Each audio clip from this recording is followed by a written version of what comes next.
Salut à tous, bienvenue dans cette vidéo nouveauté. On va parler des sorties qui m'intéressent pour le mois de décembre. Est-ce que je vais encore devoir prendre des jours de congé pour tout lire? C'est ce qu'on va voir tout de suite. Alors les sorties commencent dès le 1er décembre, ce sera un vendredi d'ailleurs, avec Toggenanki, le tome 13. Alors Toggenanki, c'est un petit shonen dont pas beaucoup de personnes parlent, que personnellement j'aime beaucoup. Adrien avait démarré la lecture, là on en est je crois au tome 10 ou 11, et de quoi ça parle? C'est tout simplement c'est deux clans qui se font la guerre, ils ont chacun des pouvoirs bien spécifiques, et c'est vraiment très bien. Moi j'aime bien ce shonen, et je suis contente qu'un nouveau tome sorte, ça me replongera à nouveau dans la lecture. Le tome 3 de Showa Shoten sort également le même jour. Alors Adrien avait acheté par hasard le tome 1 qu'il avait trouvé d'occasion, il avait bien accroché. Alors ça, d'après ce qu'on a pu comprendre, soit on aime pas du tout Showa Shoten.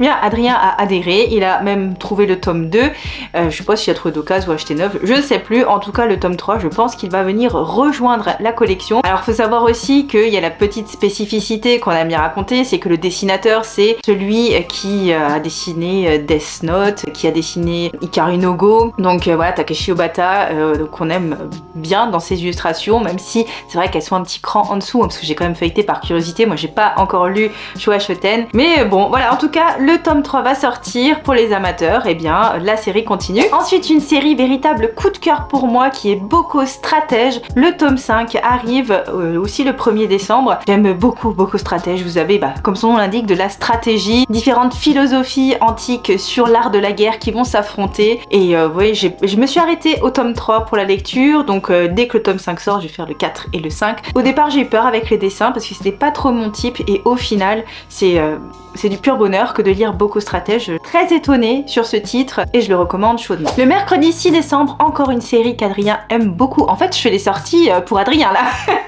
puisqu'on a Dan Da Dan, le tome 9 qui sort. Alors Adrien adore cette série, il l'a découverte en scan, il se l'est acheté, il l'a relu, enfin je l'ai jamais vu relire une série, mais Dan Da Dan il adore. Alors ça parle de quoi? Ce sont deux jeunes qui croient chacun à des choses un peu paranormales, l'un a des aliens, l'autre a des fantômes, et il se trouve que les deux existent en fait, et donc ils vont vivre des aventures. Visiblement il y a beaucoup d'humour. Il y a beaucoup d'humour dans ce titre. Encore une fois, hein, l'humour c'est soit on adhère pas. Et Adrien adore. Alors il les trouve d'occasion. Il a pris juste le collector. Alors je sais pas s'il va être trop pressé de lire la suite ou pas. Donc... Mais bon, ça, à un moment donné, ça va être là, hein, ça c'est sûr.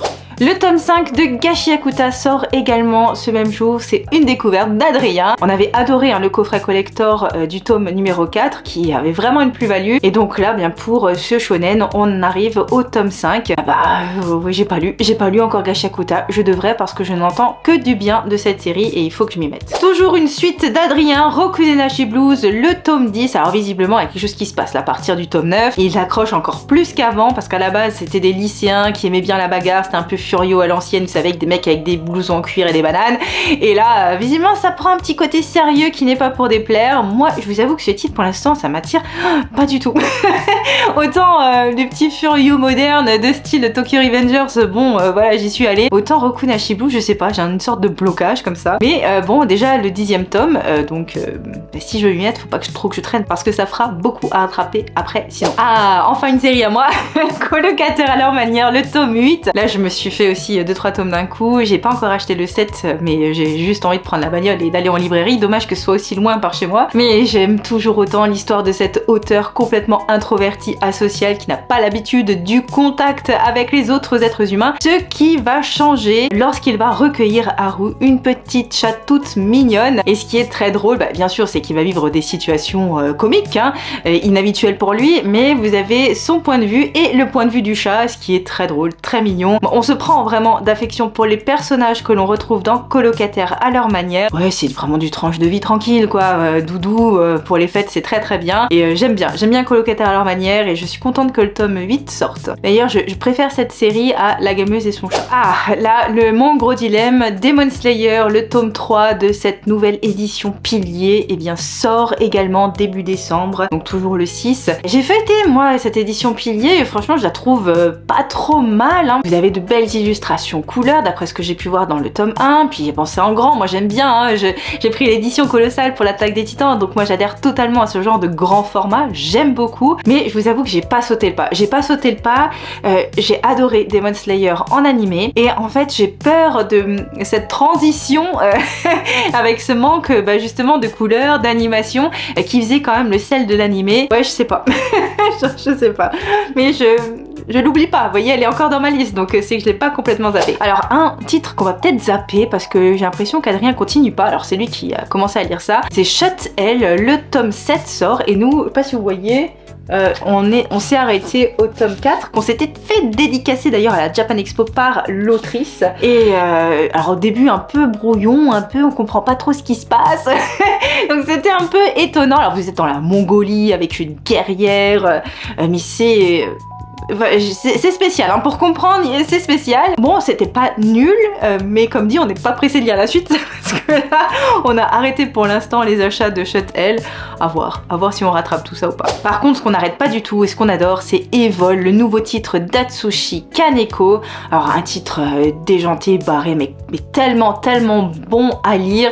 Vous êtes dans un monde où certains sont dotés de super pouvoirs. Vous avez les gentils, hein, enfin les gentils, et puis des jeunes adolescents qui ont tenté un jour de mettre fin à leur vie. Ils en ont réchappé, ils se trouvent eux aussi maintenant avec des pouvoirs. Ils ont envie de détruire le système qui les a détruits, et on adore, c'est fou, c'est puissant, il y a une morale derrière, et ce que j'aime bien, c'est que c'est quand même structuré, c'est qu'on comprend à peu près où on va, ça part dans tous les sens, mais ça part dans tous les sens compréhensibles, quoi. Comme vous pouvez voir, on a les 3 premiers tomes, donc c'est quand même un format qui est assez grand. Attendez, je vais vous montrer par rapport à Shut Elle, voilà.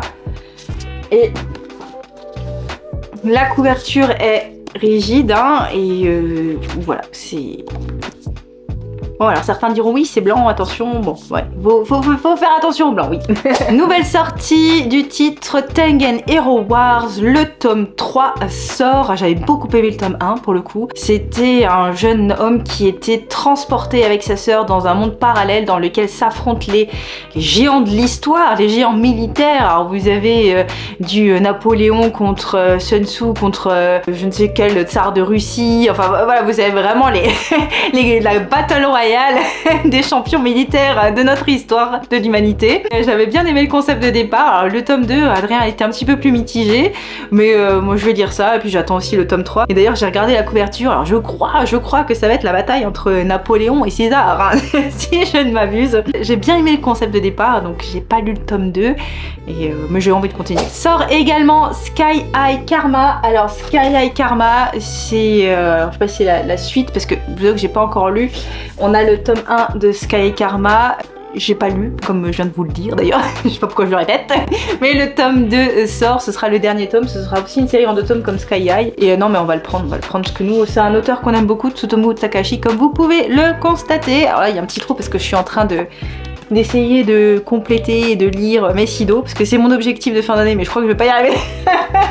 Mais enfin bref, j'aime bien d'ailleurs aussi Sido, mais j'aime beaucoup de manière générale Tsutomu Takahashi. Il y a du monde, un peu moins bon, mais non, on va prendre Sky High Karma. Et la petite surprise, Today's Burger, le tome 3 sort aussi. Adrien a pris ça sur un coup de tête. Alors il avait envie de manger, je suppose, parce qu'il avait acheté aussi la Reine des Gyoza avec.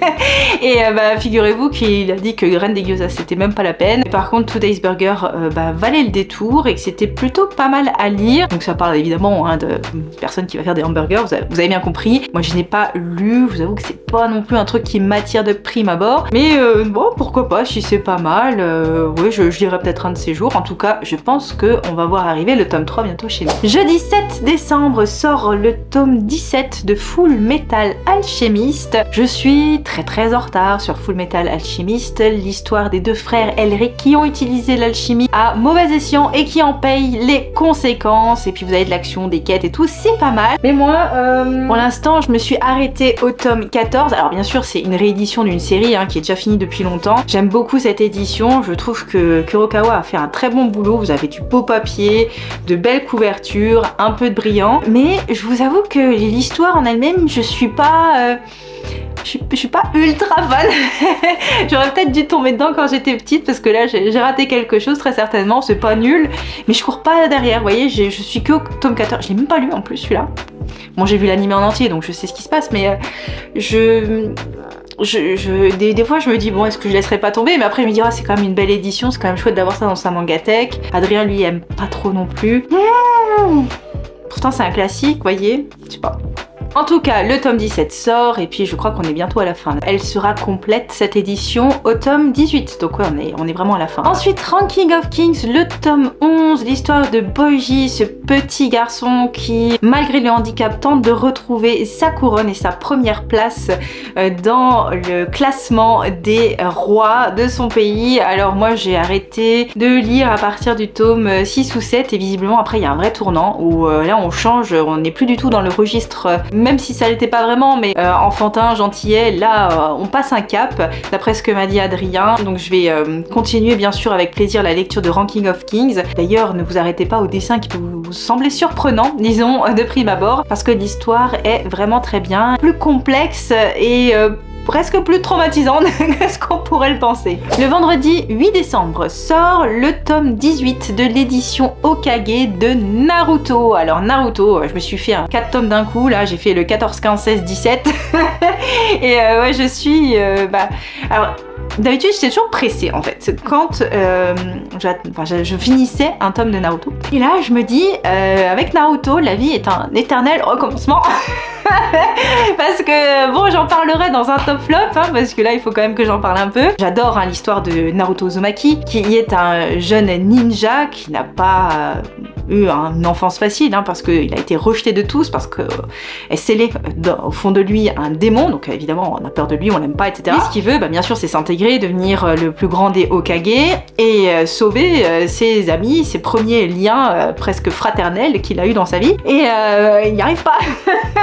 Vu que tout le monde grimpe de level, il galère à atteindre sa mission et ses objectifs. Donc là, ça commence à devenir un peu redondant, quoi.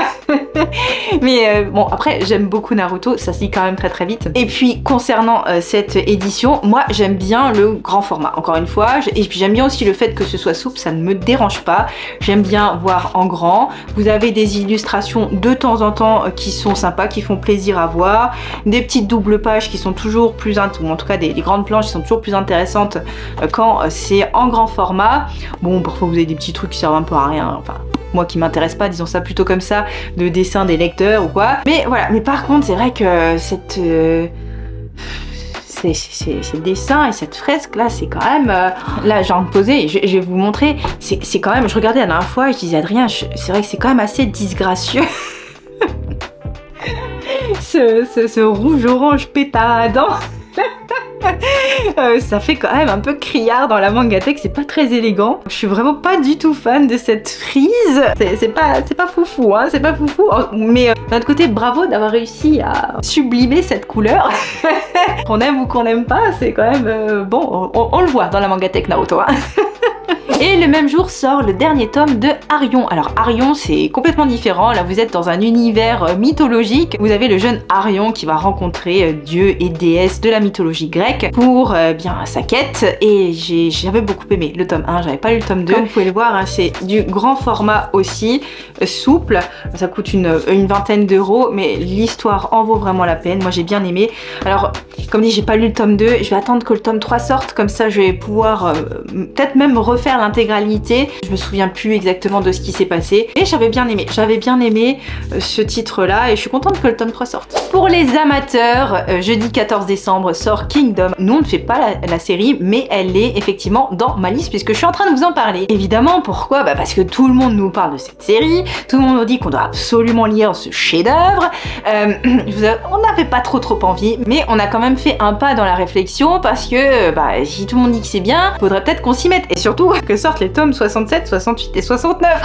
Le fait qu'il y ait déjà autant de tomes de sortie, c'est aussi une des raisons qui nous freine à nous lancer dans cette série, parce qu'on se dit il va y avoir quand même beaucoup à attraper. Ouais, ça fait un peu peur quand même, 69 tomes. Mais bon, après, si c'est trop bien, après, est-ce qu'il faut... Enfin, je sais, hein, vous nous dites de dire Kingdom. On le fera un jour, c'est certain. On a fait même un pas, je pense d'ailleurs, vers cette série, peut-être 2024.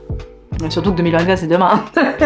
toujours le même jour, chez Meian, et d'ailleurs Kingdom aussi, hein, c'est chez Meian, sortent les 2 derniers tomes de Karakuri Circus. Comme vous voyez, on a tous les Karakuri Circus, découverte d'Adrien qui a adoré ce shonen. Moi j'ai commencé et j'ai trouvé ça vraiment très bien aussi, hein. Je suis que au tome 2 hein, pour l'instant, et mon dieu la fin on s'y attend mais vraiment pas du tout. Vous êtes dans un monde, au départ c'est l'histoire de base, un petit garçon qui se voit pourchasser pour son héritage et il est dans un monde de marionnettisme. Mais c'est plus compliqué que ça, mais je veux pas vous spoiler, mais c'est très bien. L'édition est bien sûr très jolie, ce dégradé de couleurs, mais quelle bonne idée. Enfin, je la trouve quand même un tout petit peu fragile, hein, mais bon, passons. En tout cas c'est très bien cette édition là, et c'est une vraie bonne série, et ça y est, la fin arrive, est là, et ce sera avec plaisir et bien que on découvrira la fin de Karakuri Circus, que moi je vais découvrir en intégralité, mais très belle découverte. On a fait le tour pour les suites des séries que